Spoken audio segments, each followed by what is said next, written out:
Hey, it's Cameron with the Lat Stretch Shop, and today we are here to talk about mobility.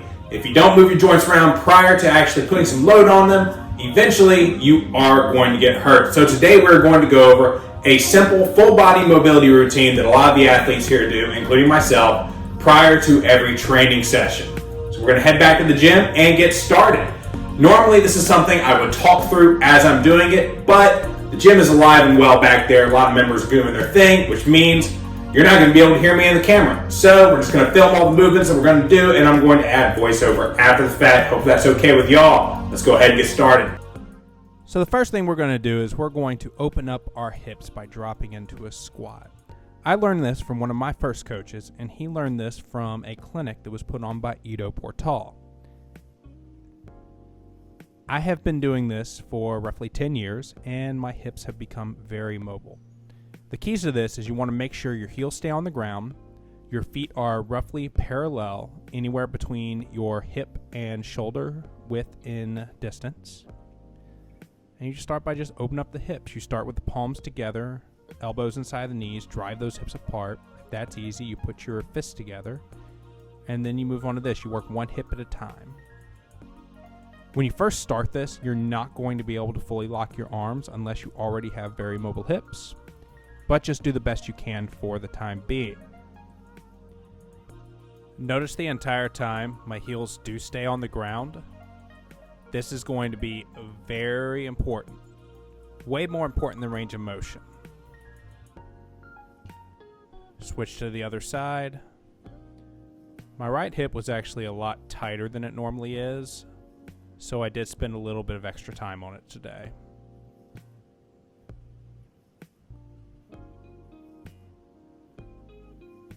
Now we move to internal rotation.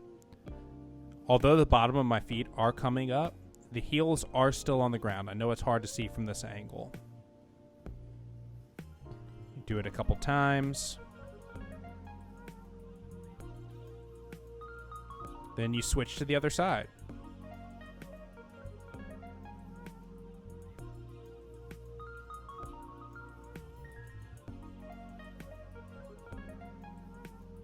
From here, I move into some Cossack squats. I don't spend a lot of time with these. And then I come back to center. From here, I shoot my hips up, drive my knees apart, and I'm able to sink deeper into the stretch while staying more upright.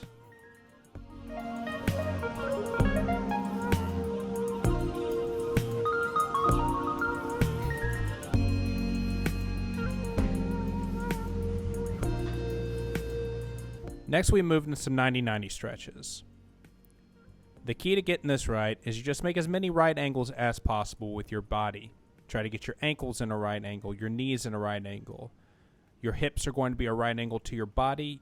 Your quads are going to be at a right angle from each other. As many right angles as you can manage. You're going to want to try to keep both knees and your hips on the ground, or at least as close to them as possible during this. That's when you're going to get the most out of this stretch. When you're first starting out, you're going to have to reset when you switch sides, but as you improve, you will be able to switch back and forth like so.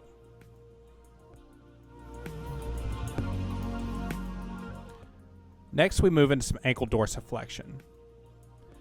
I know that a lot of people are still under the impression that your knees shouldn't travel forward of your toes, but this is old science and we know better now. In fact, this is going to help you in things like front squats, Olympic lifts, and other exercises where your torso needs to stay as upright as possible. This is how I like to do it. I like to take a kettlebell, get into a kneeling position, rest that kettlebell on my knee, and just sink down into the stretch. I am also doing a technique where I pull down on the kettlebell while driving up with the quad simultaneously. And then when I release tension on the quad, it allows me to sink a little bit deeper into that stretch. This is another one I have been doing for years. When I first started, I could not get my knees in front of my toes during a squat. Now my ankle mobility is much, much better than it used to be. None of this happens overnight. It's going to take a lot of time and a lot of consistency. Anything you want to do well, you have to do for a long time, and you have to stay consistent.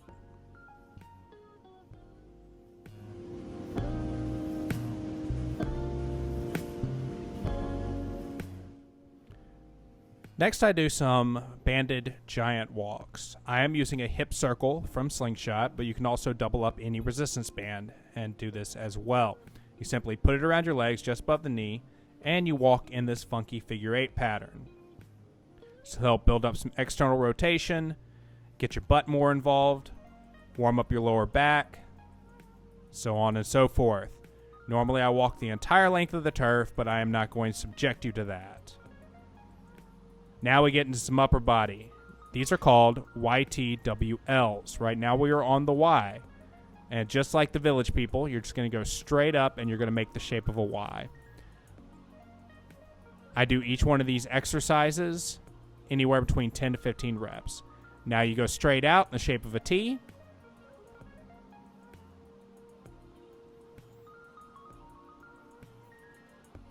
From here, I move to the W. You're both rotating the shoulders as you are pulling back. Think of it like a face pull, but lower.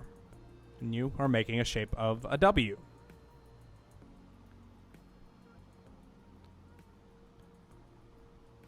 The last one doesn't actually look like the letter. These are the L's. I have also heard these referred to as Cuban rotations. You just make some right angles, and you rotate. Also, sorry about that background noise. I'm literally standing right by the fan. If you don't have access to bands or a good anchor spot, you can also use these light dumbbells. And when I say light dumbbells, I mean light dumbbells. These are going to be much harder than you think they are. Especially if you just did a set of them with bands for the purpose of a YouTube video.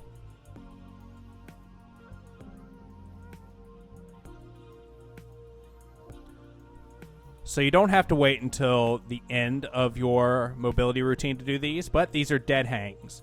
I usually try to accumulate 90 seconds in a dead hang, and then 60 seconds in an active hang. An active hang is just simply a hang where you depress the shoulders. So you're pulling with the shoulders only, do not bend the arms.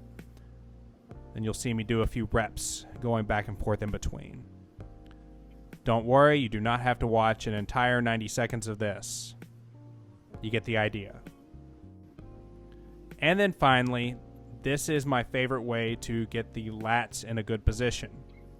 Simply anchor a resistance band above your head, and you lean into that stretch. Think about making your body shaped like a parentheses. If you don't have access to bands or a pull-up bar like this, you can anchor onto anything. That semicircle is what's going to be important. You can see it a little bit better from this angle. Notice I turn towards the camera, turning my body away from that anchor point in order to get that stretch.